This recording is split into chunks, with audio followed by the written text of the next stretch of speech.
Introduction. Définition et délimitation. Les historiens s'accordent pour affirmer que le sport naît au XVIIIe siècle en Angleterre, dans le contexte de la révolution industrielle et d'un capitalisme émergent. Il se diffuse au XIXe siècle dans les colonies britanniques et les sociétés industrialisées, Amérique du Nord et Europe continentale, avant de connaître de nouveaux foyers de diffusion au tournant du XXe siècle depuis les États-Unis et l'Europe de l'Ouest. Un tel schéma, désormais largement accepté, impose le sport comme l'une des formes les plus visibles de la mondialisation et contradictoirement comme un haut lieu de résistance de pratiques régionales. Car s'il s'enracine dans les sociétés qui l'abritent et le modèlent, le sport dispose aussi d'une part d'autonomie relative. Le nombre croissant de travaux historiques qui, depuis les années 1960, mettent en lumière ces processus de diffusion, d'implantation et de transformation, confirme bien sa capacité à refléter les grandes dynamiques de société tout en constituant une forme originale de la culture. Encore convient-il, au préalable, de fonder l'idée même d'une invention récente du sport moderne en établissant sa rupture avec les pratiques plus anciennes, antiques ou médiévales. 1. Filiation.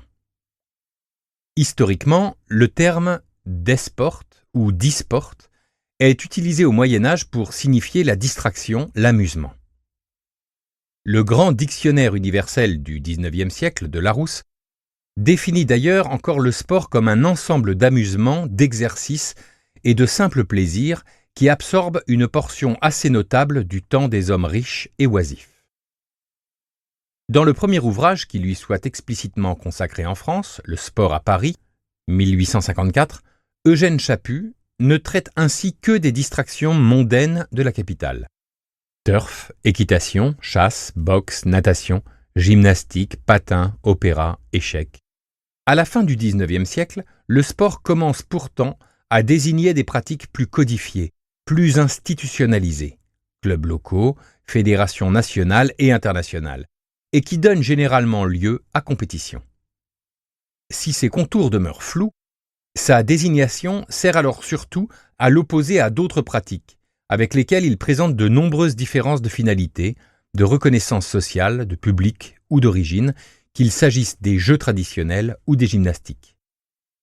Mais au même moment, les premiers historiens du sport, tels Pierre de Coubertin ou Jean-Jacques Jusserand, plaident en faveur d'une continuité historique entre pratiques anciennes et modernes et appliquent le terme de sport aux jeux de l'Antiquité ou du Moyen-Âge. Cette acception du terme trouve des défenseurs jusqu'à une période récente, Durand, 1999, Merdrignac, 2002. En effet, Grecs et Romains ont développé des activités corporelles telles que la lutte, la boxe, le pancrace, la course à pied ou le lancer de disque, dont les formes gestuelles et réglementaires pourraient suggérer une continuité avec les pratiques contemporaines. Jeux, 1972. Les proximités linguistiques alimentent aussi cette position.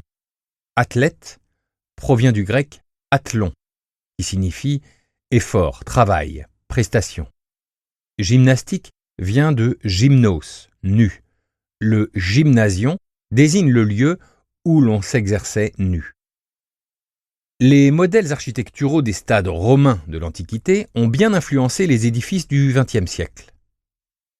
Le succès des Jeux olympiques modernes, relancés à partir de 1896 par Pierre de Coubertin, en référence aux Jeux d'Olympie, a enfin contribué à vulgariser cette thèse d'une filiation.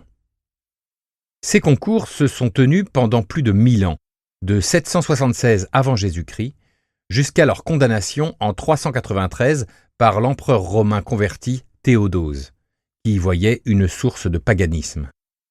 Ils avaient lieu tous les 4 ans, entre Grecs de conditions libres. Bénéficiant d'une trêve dans les guerres entre cités, ils devinrent des événements marquants de la société grecque. Mais leur programme confirme qu'ils étaient davantage des cérémonies que des spectacles proprement dits. Sur les 6 journées que duraient les Jeux, 3 étaient consacrés à des défilés, des sacrifices et des rituels. Par ailleurs, la continuité entre les pratiques physiques des... Pour continuer à écouter ce livre audio gratuitement, cliquez sur le lien dans la description et vous pourrez l'écouter en entier sans frais grâce à l'essai de 30 jours d'Audible.